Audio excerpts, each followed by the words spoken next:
Hello and welcome to the Collapse Experiment. If you enjoy this video, please remember to like and subscribe. Today, I am talking about wooden Raspberry Pi powered typewriter is the perfect antidote to writer's block.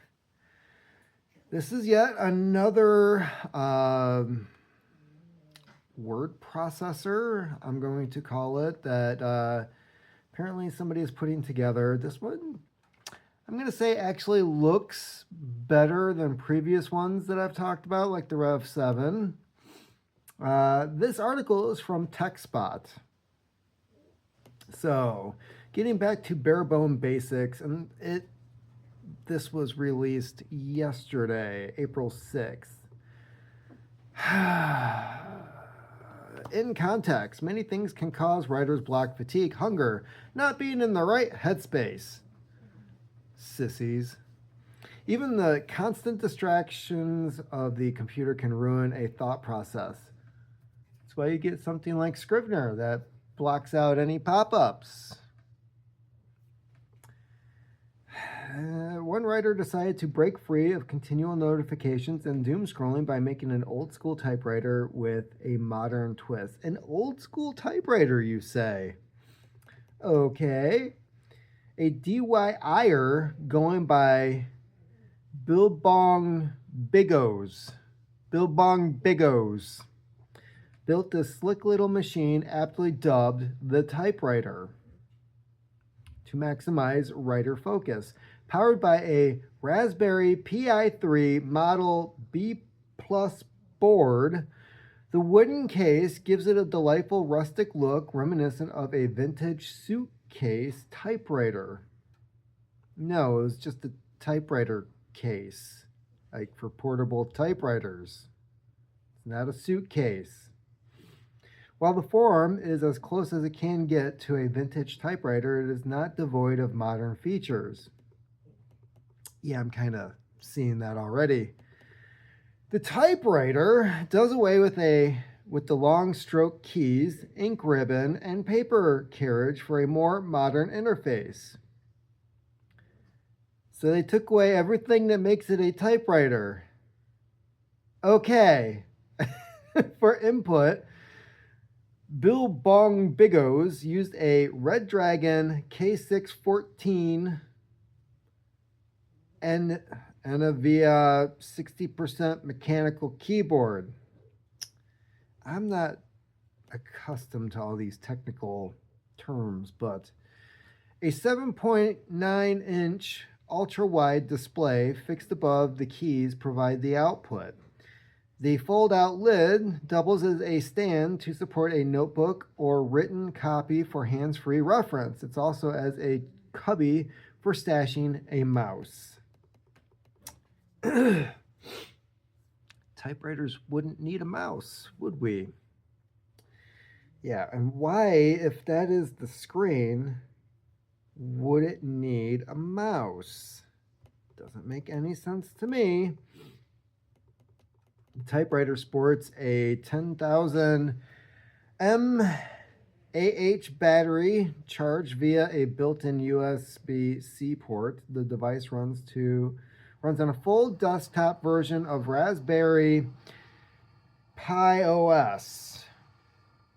However, Billbong Biggos only uses it to run the Focuswriter app. Remember, the point was to eliminate the modern PC's many distractions. Billbong Biggos posted his creation on the R Writer Deck subreddit, a community devoted to dedicated writing devices that reduce or eliminate distractions and the temptations of regular computers and laptops. Generally, this means no emails, text messaging, social media, endless notifications to pay attention to that stuff. For Billbong Biggos, creating the typewriter was deeply personal.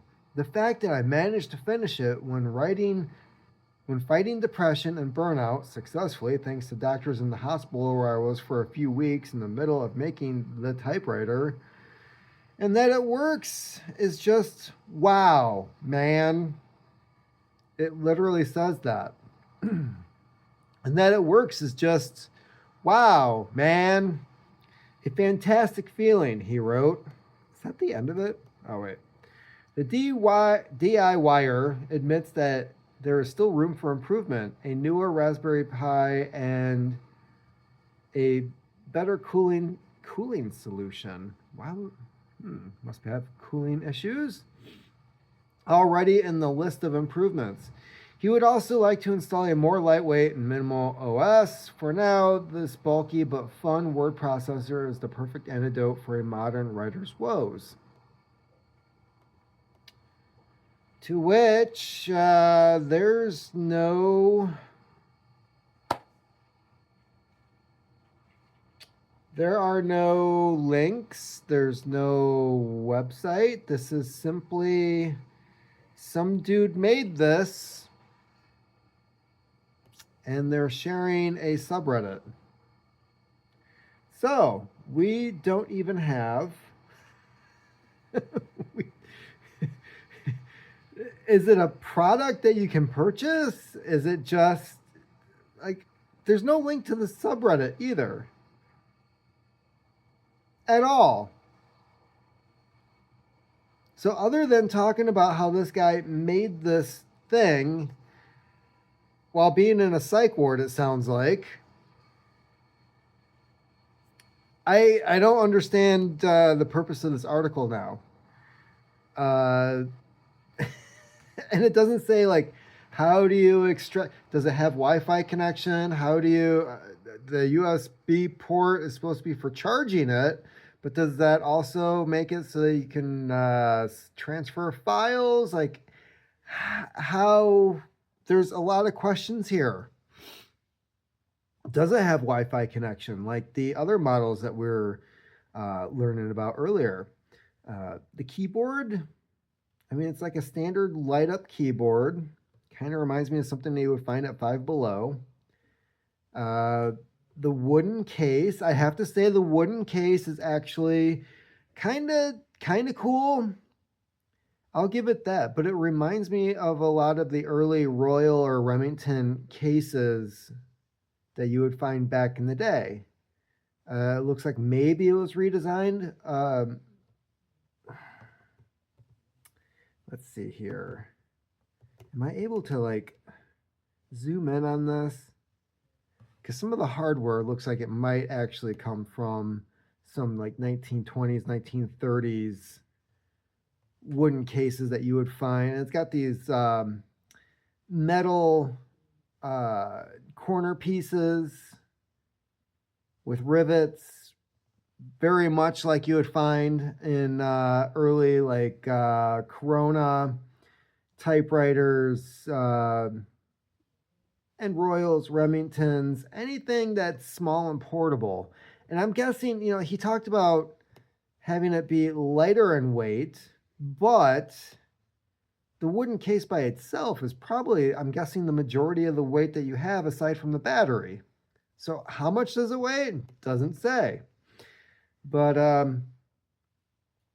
it is pretty nifty that it has this stand feature where you can put like a notebook or something up and basically type from there. I do find that pretty impressive. I'd rather have that, you know, something up where you're looking up and down as opposed to turning your head as you always had to do while typing on anything for that matter, right? So I'd have to say, admittedly, I kind of like this more than the Rev 7 that I covered earlier. However, this just reminds me a lot of some of the other models that came out like 5-10 years ago that were also really super expensive and relied upon Wi-Fi connection in order to upload your files to some site where you can just on a computer download the things that you typed up on the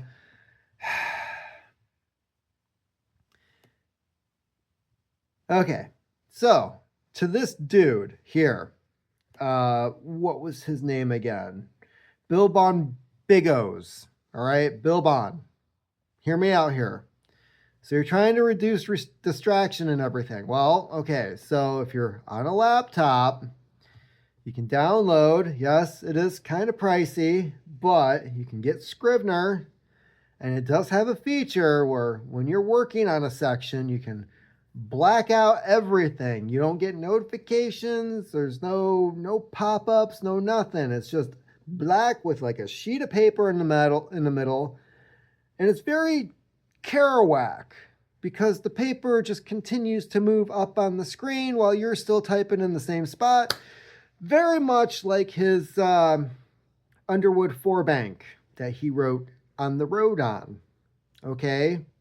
So we do have these things available where you're not spending, I don't know how much it costs for him to build this thing. I mean, the time, the effort, putting the pieces together, hundreds, over 1,000, couple thousand maybe if something didn't work and he was trying out different things here and there.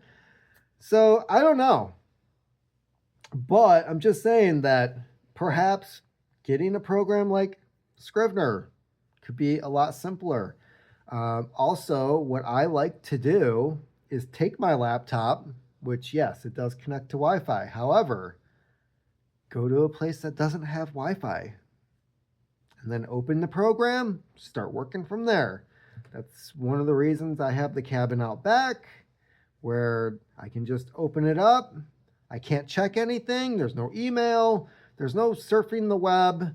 It's either Microsoft Word or Scrivener, my notebook, whatever it is I'm working on, and start plugging away.